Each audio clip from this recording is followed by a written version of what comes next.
name is Sandy Oliver, and I'm going to be your instructor for the power of critical thinking. I think the class is just the critical thinking. Humanities 115, and we are all online all the time.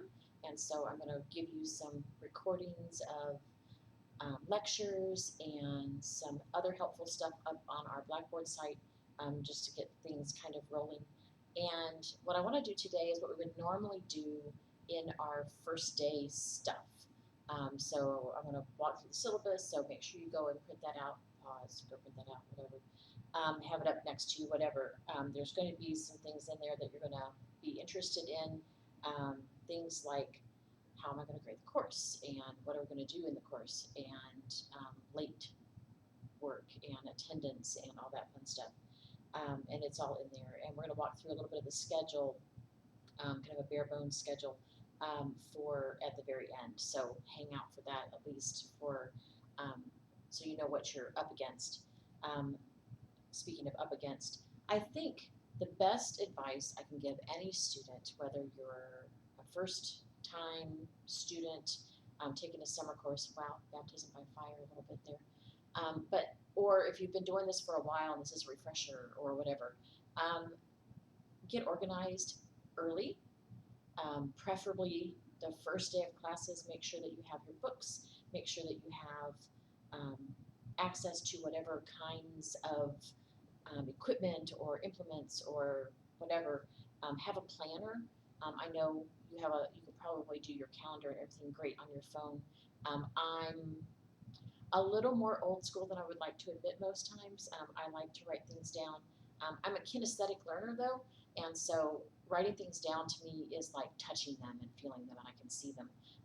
And so if you're a hands-on learner as well, and you don't take notes, I would encourage you to try a little bit, especially if you're sitting in class in a lecture and you don't want to fall asleep. I tell people all the time, if I'm supposed to be paying attention, but I'm not taking notes, I'm not really paying attention. My brain goes too many other places. And so I like the idea of taking notes. I have paper everywhere. Try to rein that in as much as possible for sustainability, recycle, and all that kind of fun stuff. But there it is. Anyway, again, I'm Sandy Oliver. This is Oliver for you. This is my email address. It's also on the syllabus and on our Blackboard page. I'm going to get to that in a little bit.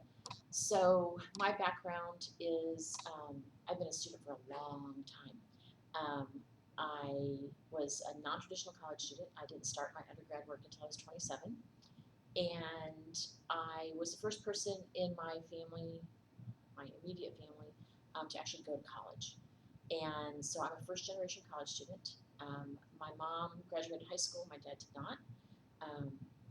They were generally supportive of all of my school stuff, but they kept asking questions like, when are you going to be done?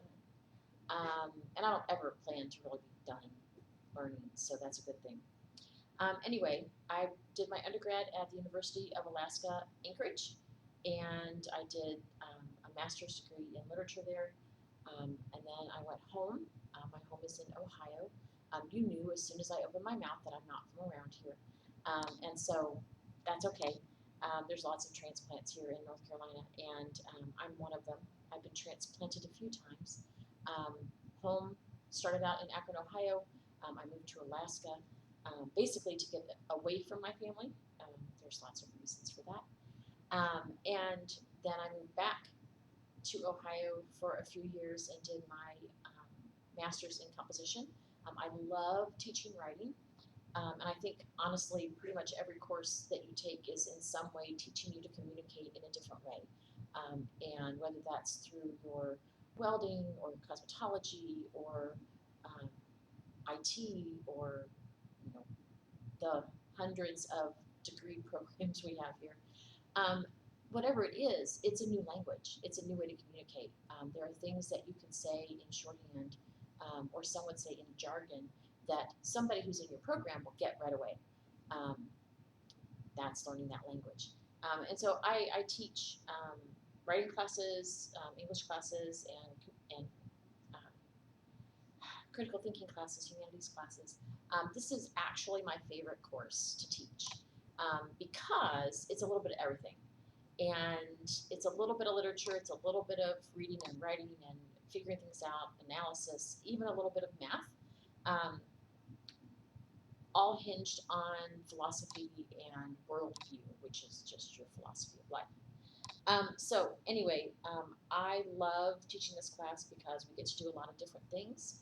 I love teaching this class because I have wonderful students, everything from 10th graders coming to college through, I've had one of the oldest students to graduate, actually two of the oldest students to graduate in my humanities class. They were both 79. And so we have a big age range, we have a big experience range. Don't think that the person next to you in another class, because we're virtual, is less or more, because we're all here together. Okay. I think we'll come back to other things as we go along. You'll learn a lot about me because I can't help talking. I'm a talker. For being an introvert, I'm a talker. So I want to start with basically how this class works. We're going to get to the syllabus in a minute. How this class works is every week you will have parts of or a whole chapter to work through. We are using this book, The Power of Critical Thinking, version 7, edition 7. Please, please, please don't try to use a different book. They totally reworked the book this time, and so you really do need the 7th edition. And you need it soon because we do everything through the book. It's a good way to organize the class, and Dr. Vaughn is amazing as far as explanations and things. So it's the best one out there. It's also the cheapest one out there, so that's helpful for you, I'm sure. Anyway, every week we do weekly assignments. We have reading logs, which are basically your notes or summary or outline or drawing or whatever of the chapter material, and it has to be at least a page. I'll have another video on that whole mess in a little bit. You also have chapter exercises to do. Read the chapter, write your summary, walk through the exercises. In some cases, I've broken the chapters down into smaller chunks. Mostly when we get really technical. Chapter 3 is a little more technical, and things you probably haven't seen before. And then when we get to the third unit, which is on deductive logic, I'll break those apart even more. They're things that you probably have never seen before, and I want to make sure that we do them justice. It's those two chapters, 7 and 8, are probably the reason your director decided that you needed to take this course. And so we'll walk through that and a little slower than we do the rest of the book. The book is great, like I said before, and we're going to use it pretty much every day. So run to the bookstore and get it. If you find it cheaper someplace else, this is something I didn't know until recently. If you find it cheaper someplace else, officially cheaper, do a screenshot, print that out, take it to the bookstore, they'll match your price. That's part of their deal for being able to be here. So take advantage of that because they have the book. Anyway, the other things that we do in this class, we have the bookwork, and the tests all come from the bookwork, and my lectures, and there are 4 tests because there are 4 units, and they're not really cumulative. I don't do a final exam because, wow, that would really be rough. But I want you to keep certain threads through them, and so we'll pick up what I call big words along the way and add them to the list, and then every test will have the ones from the first chapters, like critical thinking, that definition. Rather important considering that's the name of our class. So you'll write that out, type it out, whatever, each time. I haven't decided if I'm going to do electronic tests this summer or not. I am reworking the book from ground zero. They did a big revision of the book. It used to have 11 chapters, now it has 12. And so there's a lot of things to do. So I'm not sure I'm going to put those up electronically. I may just give you paper tests to come back and forth on. And we can all do those on the computer and be happy that way. Okay, what else do I need to tell you about that? Oh, weekly assignments, okay. We do 3 things weekly. I think I already told you 2. Reading logs, which is your notes and summary, exercises from the book, and then a discussion board. The way I run discussion boards is they are quotes from scientists or philosophers or artists, and what I want you to do is basically tell me what you think. Be respectful.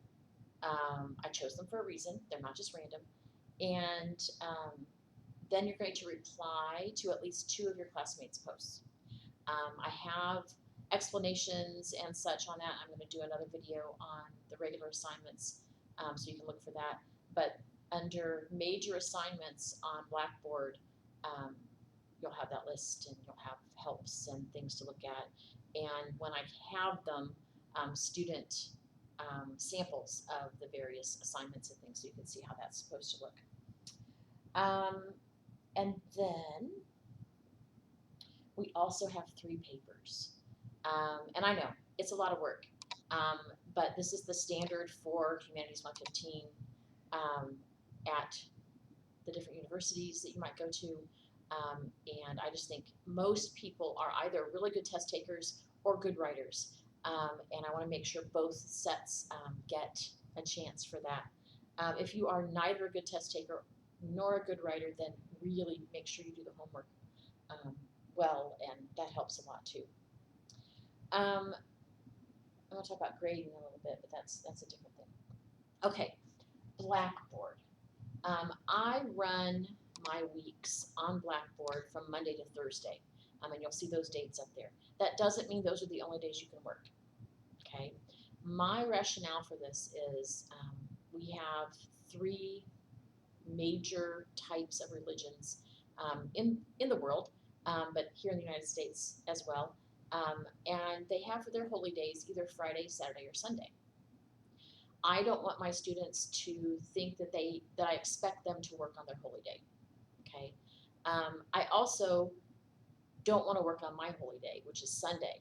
And I know a lot of my colleagues have all your work due on Sunday night.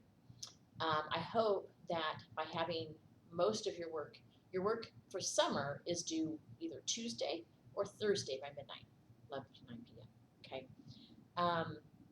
And I'm doing that because this is an 8-week course, and we're smushing 16 weeks into it, so it makes sense to do 2 weeks at once. So like for the first week, you'll have your introduction and syllabus stuff due on Tuesday, and then you'll have chapter 1 due on Thursday. Now, you know best how much time it's going to take you to read and write and do all that kind of stuff. Normally, during a regular semester, you are expected in an online class to spend at least 3 hours in the materials. That's the lecture and the book and such. And then do your homework, okay? Just like you would if you had to come to class. We're in class 3 hours a week, and then you go home and you do other things. That's how it works. So since we're smushing 2 weeks into one, you're going to need to plan for at least 6 hours a week. Okay, some weeks it may be more than that for you. Some weeks it may be less than that. I've had most of the paper parts due on Tuesdays. The tests, it just depends upon where they lay out because we have 3 chapters, 2 chapters, 4 chapters. So that's how it works.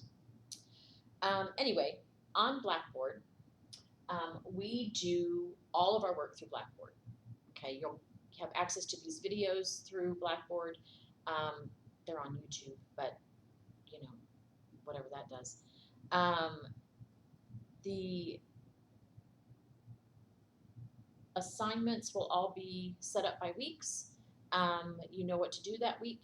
You do your stuff whenever you can, and you make so that you make sure you turn things in on time. Okay. We're going to get to that. But Blackboard is our LMS, our learning management system. And I think this is probably the last year that JCC is going to use Blackboard, but we're going to use it this year. So get in it, look around. If you've never done a class in Blackboard before, please take that extra hour at the beginning and do the student orientation. It's on that first page when you sign in. And Blackboard is also kind of the repository for my notes, for lectures, for your assignments, all of that kind of stuff is up there. Discussion board, everything is done through Blackboard. Now, I will put an announcement up at least once a week and say, here's the stuff you need to do this week, here's some other things you need to know, here's what's coming up, and I'll send those out Monday morning. And that does not mean you have to wait until Monday morning to start your work. Make a plan, figure out when you have time to sit down for an hour or two and do stuff. I know big chunks of time are hard to come by these days, but you have to prioritize what's important to you. Obviously, you're in classes, so your education is important to you. So you want to make sure that you're doing what you can to maximize on that. But everything goes through Blackboard. Even our email is in the same kind of system as Blackboard. Make sure that you download Office 365 if you haven't yet. You get it for free as a student, and you can put it on at least 2 devices. It used to be 4, but I'm not sure they've kept that. But you have that access, and that is the best format for you to put your work in for it to show up on Blackboard, so that I can read it easily and you can get back to it. The other kind of way you can post work is to do it by hand. A lot of people, like me, take notes by hand. Take a picture and upload it into Blackboard that way. It likes JPG. It can do the, what is it, PNG, the ping one. If that's a little bit weird for your system, save things as a PDF, and it fits everywhere. Okay, whether it's your actual typed written stuff or handwritten stuff. The only thing that I say you have to do typed, excuse me, is the papers. I want to make sure that you have a handle on formatting and that kind of stuff. And so typing is the only way to really do that. That and everybody's page is everybody's page.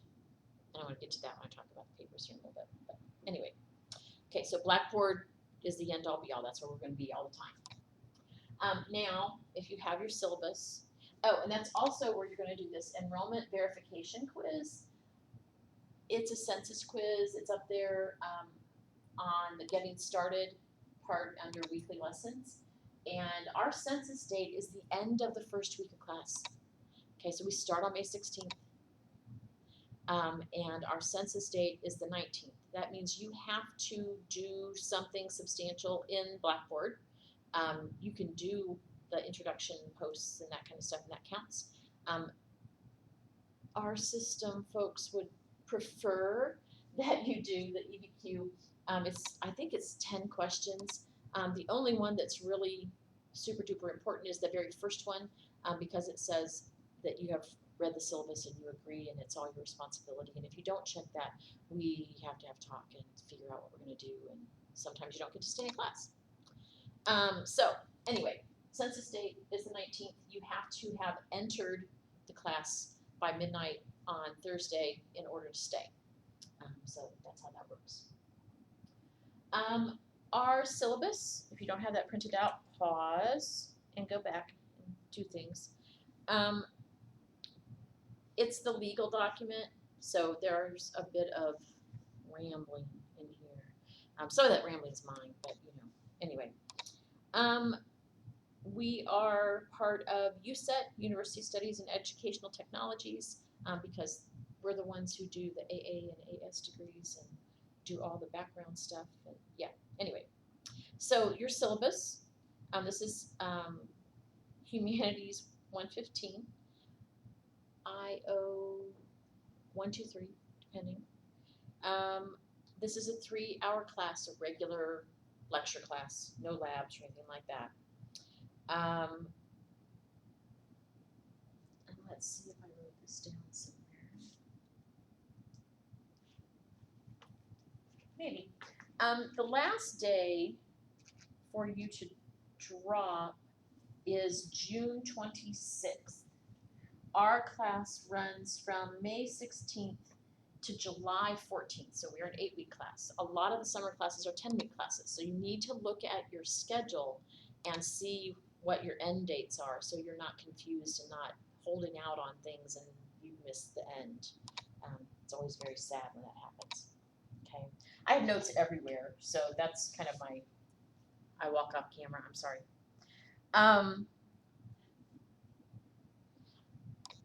Like I said, our syllabus tells you a lot of things. In the first couple pages, it gives you my information again.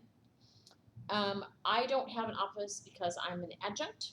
My husband does have an office, but he's not going to be on campus this summer either. So everything you do with me, to me, for me, is going to have to be through either email or Blackboard. Okay, so get comfortable with that now. This is a 100% online course. There are 6 things that you're going to be able to do at the end of this class that you might not have been able to do before, and they're there under student learning outcomes. We want you to be able to apply critical thinking, express the importance of diversity, examine your own worldview, analyze and evaluate a variety of concepts, evaluate personal beliefs and values, and develop a sound defense for a variety of concepts. Okay. Our book is the pretty blue book I showed you already, Power of Critical Thinking, version 7. It is big. It is one of the cheaper versions out there. Dr. Lewis Vaughn is the author, and it's very good. Some other things that you need to know that you need to have access to: Blackboard, the internet, library resources. There's a click on our page now for library resources as well. You're going to need a computer, obviously, to get on the internet and complete your work and accessing videos. I would encourage you also to take paper notes. You're going to need to be able to write some things out sometimes. Make sure that you check your email often. Your JCC email, that's the only way I'm legally able to communicate with you. And so we'll do that. We do not have an e-text. Now, there is a companion site, and it's there with the textbook stuff, oup.com/us/Vaughn, and then there'll be a thing there for you to click student. It might ask you to create an account, but I don't know if you have to do that or not. And that has a great deal of helps and all kinds of things for the book. It does not have the book text itself. Now, if you personally prefer an e-reader, you can, through OUP, Oxford University Press, you can buy that instead of buying a paper book. I'm not going to work with that.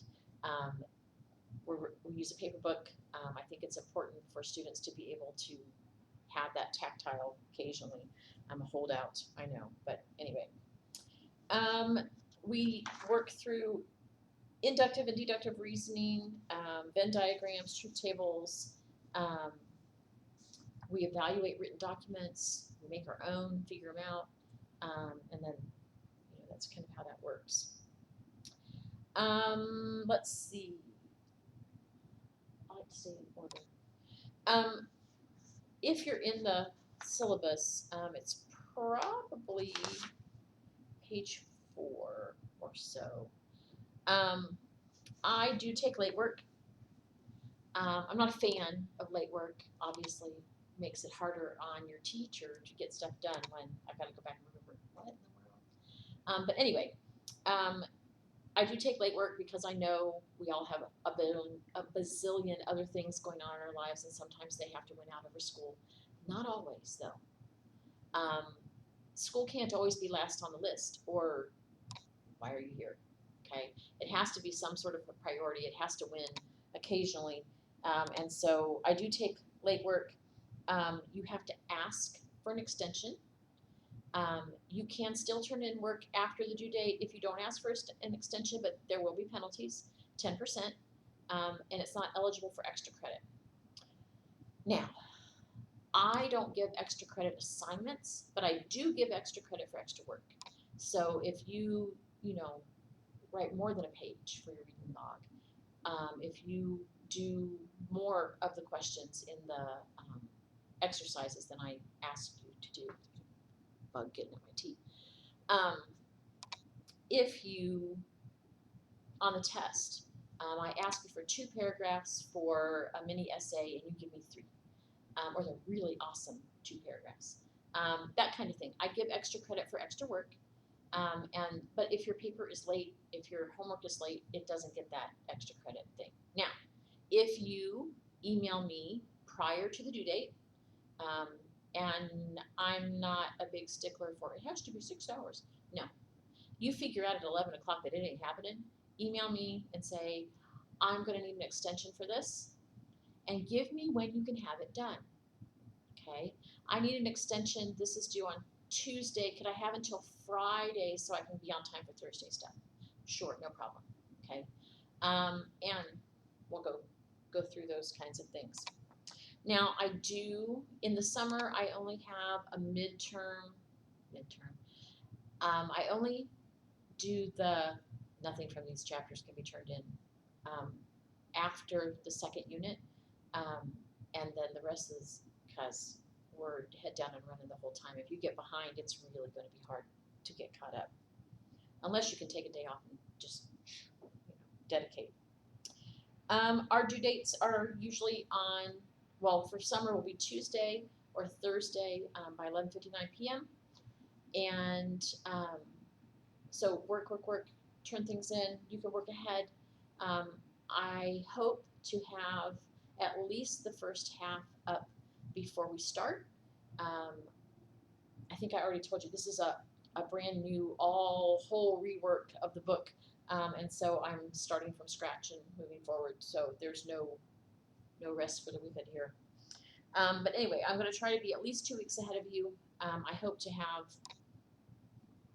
the rest of the stuff up by the end of our second week. So that's my goal. We'll have to see if that works. Okay. Attendance. This is always a weird thing for students because we're online. Okay, how do I count attendance? When are you here?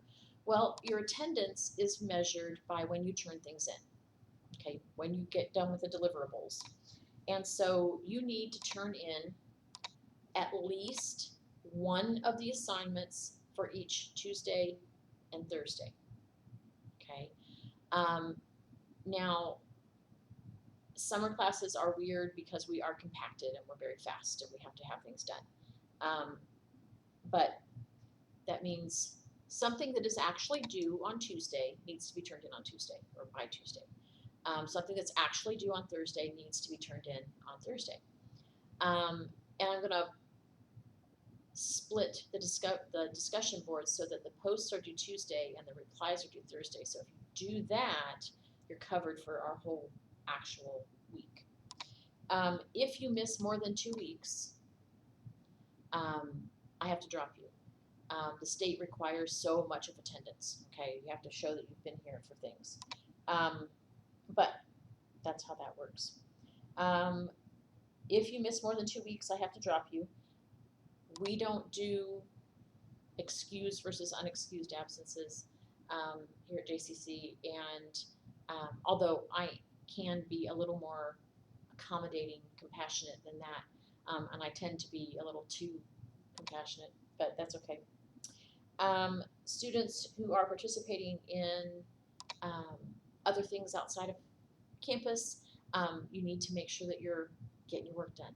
Okay, I can't take for an excuse after the fact. Oh, I had so much going on in my blah blah blah class. Okay, plan your weeks. Okay, get things done. Now, if you have a religious or solemn observance over the course of the summer, please let me know as soon as possible so that I can give you grace. Okay. We have the Jaguar, I can't say that word very well. Writing portal.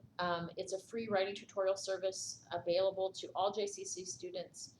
It's on my page 6 ish.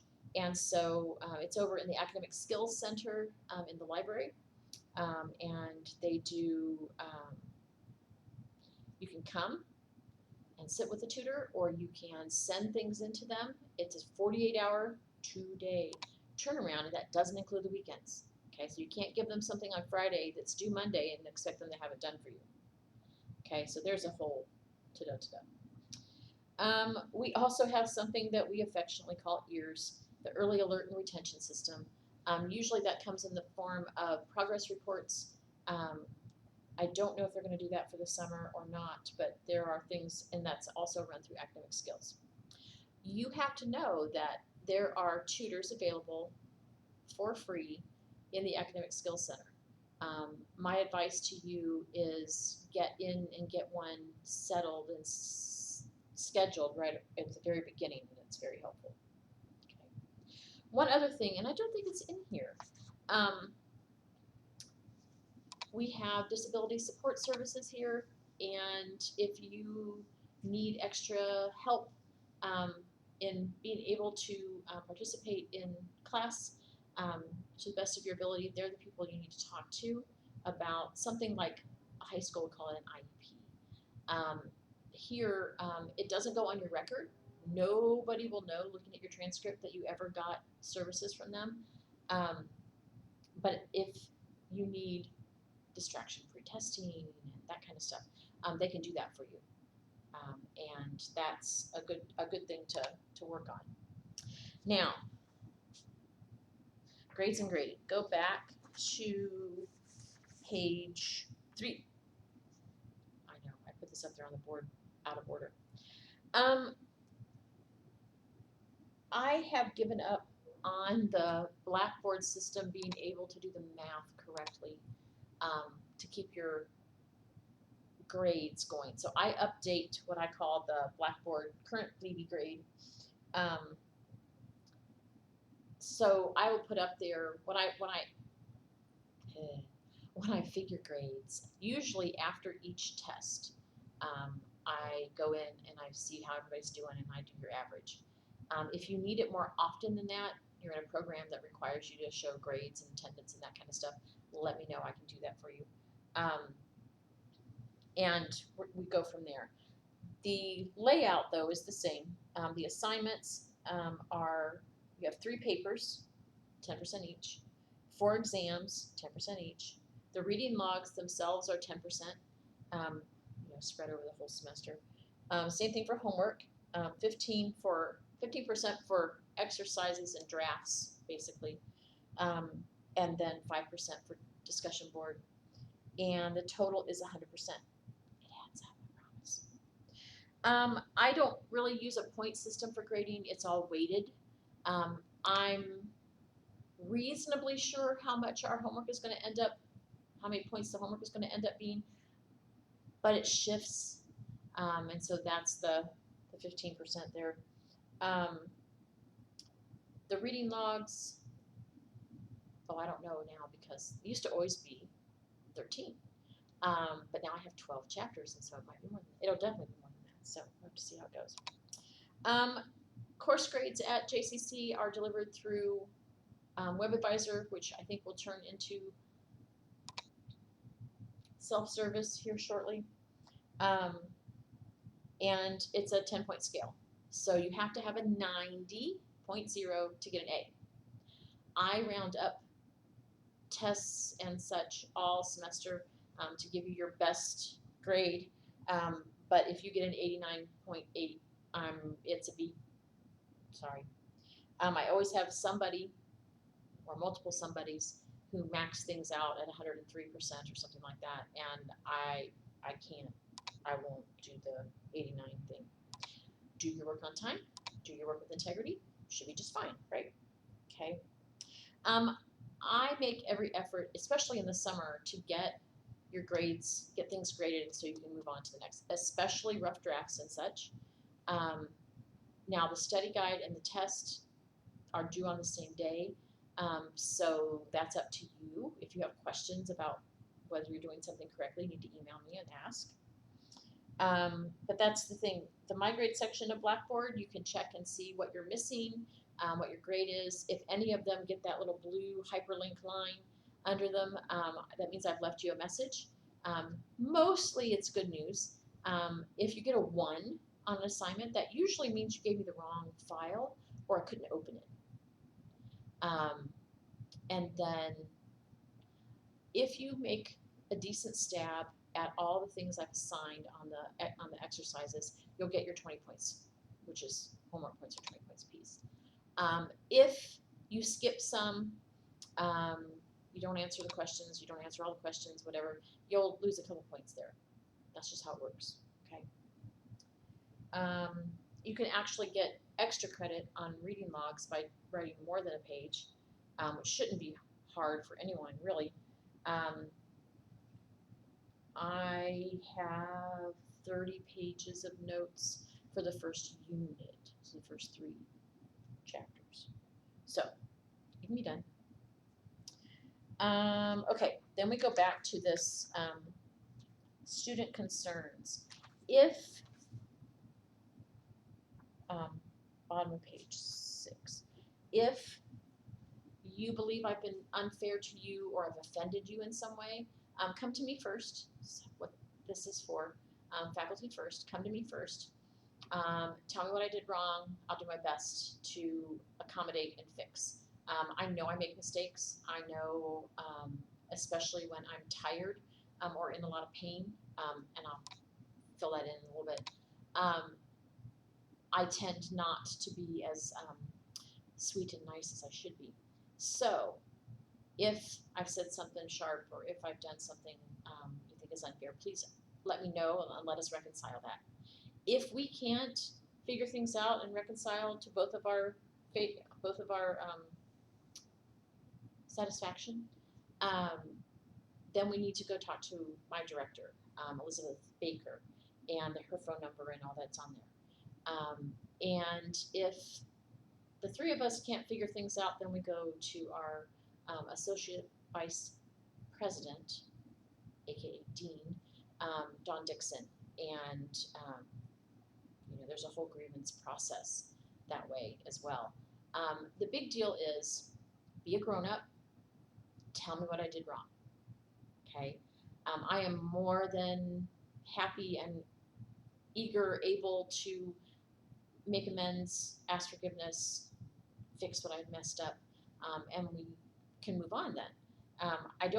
One thing I don't want you to do is just drop the class because I ticked you off, because that's just not very helpful. Okay. I want to kind of quickly run through the schedule because I know this is getting long. Sorry, I'm talking head today. This is going to be up on the course information link on Blackboard, and then just scroll down to major assignments, and you'll see the same stuff there. Our class runs Monday, May 16th through Thursday, July 14th, 2022. We have 2 holidays this term, Memorial Day, which is Monday, May 30th, and Independence Day, which is also a Monday, July 4th. Exam 1 covers chapters 1 through 3. The due date for the exam will be Tuesday, May 31st, so that's the day after Memorial Day. You're going to be given a study guide with some practice exercises, and there's a video for that to kind of walk you through what you should do. Paper 1 is taking sides in an argument. It has 3 parts. The final draft is due Tuesday, June 7th. We'll do a rough draft and the summaries of the articles prior to that. They have due dates as well.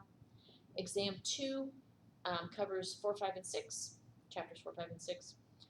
This is going to be due Tuesday, June 14th. Paper 2, the worldview paper, also has 3 parts. The questionnaire and rough draft will be due on Tuesday, June 7th, and the final draft will be due on Tuesday, June 21st. Okay, I think that's right. Double check these. Exam 3 will cover chapters 7 and 8. and it's the most technical section of the course, so you need to spend some extra time there probably. The due date for the exam will be Thursday, June 30th. We'll be given a study guide and lots of practice. There's also a video. There's always a video. Paper 3 is the critical thinking capstone project. All the classes, regardless of how they're being taught, have to do this project. There are 10 scenarios that you can choose from. You have to formulate a plan, research your ideas, and present a written report of no less than 3 pages. Proposal will be due June 28th. The rough draft July 5th, and the final draft July 12th, which is Tuesday. The last exam, exam 4, will cover chapters 9 through 12. This is going to be due Thursday, July 14th at noon. Okay, our last day of class, okay, is July 14th. July 14th. And I need to get my grades in the next day, so Thursday at noon, please. That should help everybody out. Okay, I think that's it for this particular foray. I hope it's not too long for you. I know 40 minutes is a long time to sit, but you can pause and come back and all that stuff. Again, make sure that you do set a schedule for yourself. Give yourself the best chance of being successful. Remember that this is college. You got to read a lot, you got to write a lot, you got to do a lot, and that's just how it works. It's no better when you get out into the quote-unquote real world. Our census date, the enrollment verification quiz, is due on Thursday the 19th, and that's about it. Hope you have a great day, and look forward to having you in class.